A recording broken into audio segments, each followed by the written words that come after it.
जय हिंद दोस्तों। देखिए आईटीबीपी की तरफ से एक नई वैकेंसी आ चुकी है। कौन कौन इस फॉर्म को भर सकते हैं, कितना पैसा लगेगा, एज लिमिट क्या होना चाहिए, फिजिकल में क्या क्या मांगा गया है, कब से कब तक आप अप्लाई कर पाइएगा, सारा A to Z डिटेल हम इस वीडियो में आपको बताएंगे। लेकिन उससे पहले आपको हम ये बता देना चाहेंगे कि जो लोग नहीं जानते हैं कि आईटीबीपी क्या होता है, इंडो टाइबेटन बॉर्डर पुलिस इसका फुल फॉर्म होता है। अभी हम आपको डिटेल में समझाएंगे। तो चलिए दोस्तों वीडियो को शुरू करते हैं। तो देखिए ये जो वैकेंसी निकल के आई है दोस्तों आईटीबीपी, ठीक है, ये सेंट्रल फोर्स के अंतर्गत आता है। देखिए सबसे पहले बात करें पोस्ट की, तो टोटल नंबर ऑफ पोस्ट कितना है 248 यानी 248 पोस्ट के लिए यह वैकेंसी निकला। तो यदि आप सोच रहे हैं कि बहुत कम पोस्ट है, तो ऐसा तो सब सोच रहा है, इसलिए आप इस सोच का फायदा उठा करके फॉर्म को जरूर भरिएगा। तो 248 पोस्ट के लिए यह वैकेंसी निकला है और पोस्ट का नाम क्या है, हेड कांस्टेबल। मिनिस्ट्रियल कैटेगरी से यह वैकेंसी निकाला गया है आईटीबीपी की तरफ से, हेड कांस्टेबल का वैकेंसी है। समझ में आ गया। चलिए इसके बाद बात करें फी इस पे कितना लगेगा, तो देखिए इस पे जनरल, ओबीसी और ईडब्ल्यूएस इन तीनों से यदि आप बिलोंग करते हैं तो आपको 100 रुपया पेमेंट करना होगा। और यदि आप एससी, एसटी, फीमेल या एक्स सर्विसमैन जो आईटीबीपी में अभी काम कर रहे हैं, यदि ऐसे कैंडिडेट हैं तो आपका नो फी यानी किसी भी प्रकार का कोई पैसा नहीं लगेगा। सिर्फ जनरल, ओबीसी और ईडब्ल्यूएस को 100 रुपया पेमेंट करना होगा। Is that clear. चलिए इसके बाद देखते हैं दोस्तों। देखिए एज लिमिट की बात करें, ध्यान दीजिएगा 18 से लेकर के आपका 25 साल इस पे उम्र मांगा गया है। और बाकी यदि आप ओबीसी हैं तो 3 साल का उम्र में छूट मिलेगा, और यदि आप एससी एसटी हैं तो आपका उम्र में 5 साल का छूट इस पे दिया गया है। समझ में आ गया। 18 से 25 आपका एज होना चाहिए। यदि ओबीसी है तो 18 से 28 चलेगा, और यदि एससी एसटी है तो आपका उम्र 28 से 30 भी है तो चलेगा। समझ में आ गया। चलिए इसके बाद ये तो क्लियर हो गया। इसके योग्यता की बात करें दोस्तों, इस पे एलिजिबिलिटी क्या मांगा गया है, क्वालिफिकेशन कितना होना चाहिए, तो ध्यान दीजिएगा इस पे योग्यता मांगा गया है 12th पास। आपका 12th पास होना जरूरी है। आपने आर्ट से किया है, साइंस से किया है या फिर कॉमर्स से किया है, आपने अपना इंटरमीडिएट किसी भी स्ट्रीम से कर रखा है, कितनों परसेंटेज है आपका, फिर भी आप इस फॉर्म को भर सकते हैं। और प्लस में इसमें टाइपिंग भी मांगा गया है, लेकिन टाइपिंग की आप लोग चिंता मत कीजिए। तो आप लोग टाइपिंग की चिंता बिल्कुल भी मत कीजिए। यदि आपको टाइपिंग नहीं आता है फिर भी आपके पास अभी बहुत ज्यादा टाइम है, आप बीच में प्रिपेयर कर पाइएगा। टाइपिंग जो एग्जाम फिजिकल के बाद होने वाला है, अभी टाइपिंग होने वाला नहीं है, तो काफी ज्यादा समय मिलेगा, आप टाइपिंग भी सीख पाइएगा। टाइपिंग कितना होना चाहिए, देखिए इस पे टाइपिंग स्पीड मांगा गया है दोस्तों 35 वर्ड पर मिनट इंग्लिश में, और 30 वर्ड पर मिनट आपका हिंदी में टाइपिंग होना चाहिए। समझ में आ गया। तो आप दोनों में से कोई एक टाइपिंग चुन करके आप इस पे वैकेंसी भर पाइएगा। आपको फॉर्म भरते समय ही पूछ लेगा कि आप हिंदी चुनोगे कि इंग्लिश चुनोगे, आप उस तरह से सेलेक्ट कर दीजिएगा। समझ में आ गया।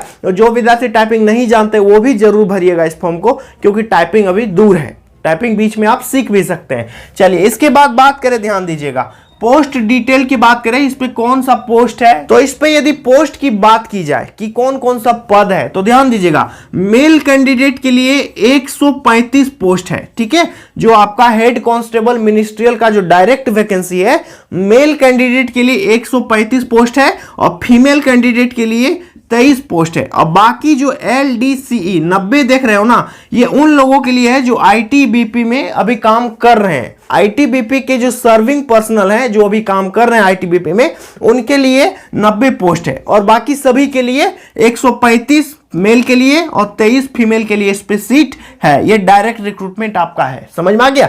इसके बाद सिलेक्शन प्रोसेस की बात करें, तो सिलेक्शन प्रोसेस हो सकता है आपको आसान लगे या फिर हार्ड लगे।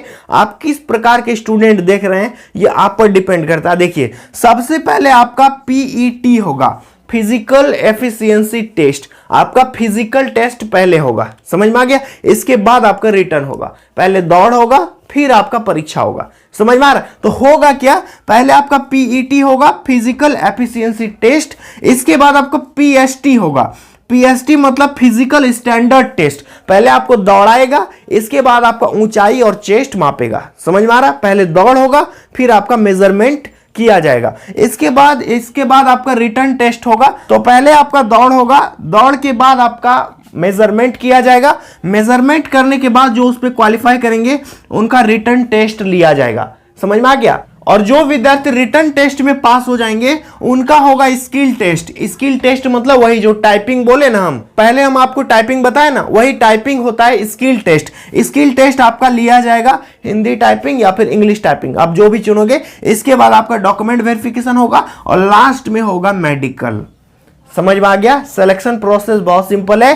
क्या है? पहले पीईटी, पहले दौड़, फिर आपका ऊंचाई और छाती मापेगा, इसके बाद लिखित परीक्षा होगी, फिर स्किल टेस्ट होगा, फिर डॉक्यूमेंट वेरिफिकेशन होगा और फिर आपका लास्ट में मेडिकल होगा। इसके बाद आपका ज्वाइनिंग मिल जाएगा। समझ में आ गया? इसके बाद चलिए इस पे फिजिकल टेस्ट की बात करें कि कितना कितना क्या मांगा गया है। उससे पहले आप सभी विद्यार्थियों से हम पूछना चाहेंगे कि क्या मैं इस चैनल पर जीके का क्विज लेकर के आऊं, जैसे करंट अफेयर्स का क्विज हो गया, जीके स्टैटिक जीके का क्विज हो गया, जो कि किसी न किसी एग्जाम में पूछे गए हैं, भले वो एसएससी का हो, रेलवे का हो, बैंकिंग का हो या फिर करंट अफेयर्स की चीजें।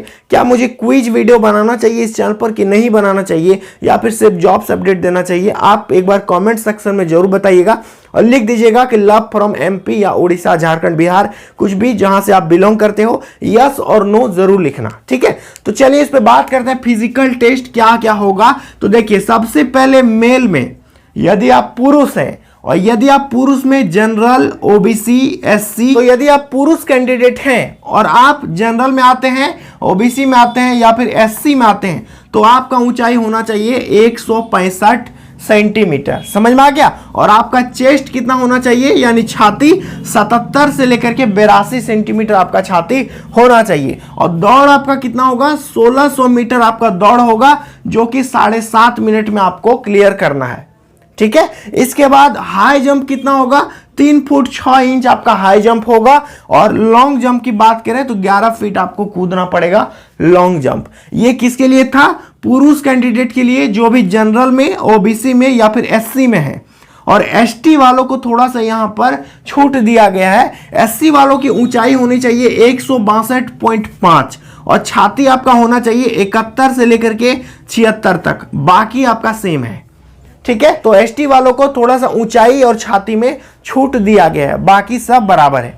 ठीक है, और चलिए फीमेल की बात करते हैं। तो फीमेल में यदि आप जनरल, ओबीसी या फिर एससी में हैं तो आपका ऊंचाई होना चाहिए 155 सेंटीमीटर। और यदि आप एसटी में फीमेल कैंडिडेट हैं तो आपका ऊंचाई होना चाहिए 150 सेंटीमीटर। और दौड़ की बात करें तो महिलाएं आप किसी भी कैटेगरी में आती हैं तो आपका दौड़ होगा 800 मीटर का, जो कि 4 मिनट 45 सेकंड में आपको कवर करना होगा। और महिलाएं किसी भी कैटेगरी में आती हैं तो आपका हाई जंप जो है 3 फुट आपको ऊंची कूदना पड़ेगा और लॉन्ग जंप आपका 9 फुट का होगा। यहां तक क्लियर हो गया? 9 फुट आपका लॉन्ग जंप होगा और 3 फुट आपका हाई जंप होगा। समझ में आ गया? चलिए अब बात करते हैं इसका एप्लीकेशन कब से शुरू होगा। तो इसका ऑनलाइन फॉर्म जो है दोस्तों 8 जून 2022 से शुरू होगा और 7 जुलाई 2022 तक इसका ऑनलाइन फॉर्म भराएगा। अभी आईटीबीपी के द्वारा एक शॉर्ट नोटिफिकेशन दिया गया है, तो आपका ऑनलाइन फॉर्म जो है 8 जून से शुरू होगा। तो उस दिन जब डिटेल्ड नोटिफिकेशन आएगा तब हम और एक वीडियो आप लोगों को बना करके दे देंगे, आप लोग जरूर देखिएगा उस वीडियो को। तो फिलहाल आप दिमाग में रखिएगा कि एक वैकेंसी आपके लिए आ रही है, आप उसका इंतजार जरूर कीजिएगा और इस डेट के बीच में आप फॉर्म को जरूर भरिएगा। ठीक है, और आप ये वीडियो कहां से देखते हैं कमेंट में मुझे जरूर बताइएगा और चैनल पर यदि पहली बार आए हैं तो सब्सक्राइब जरूर कीजिएगा। चलिए दोस्तों, मिलते हैं नेक्स्ट वीडियो में, तब तक के लिए बहुत बहुत धन्यवाद।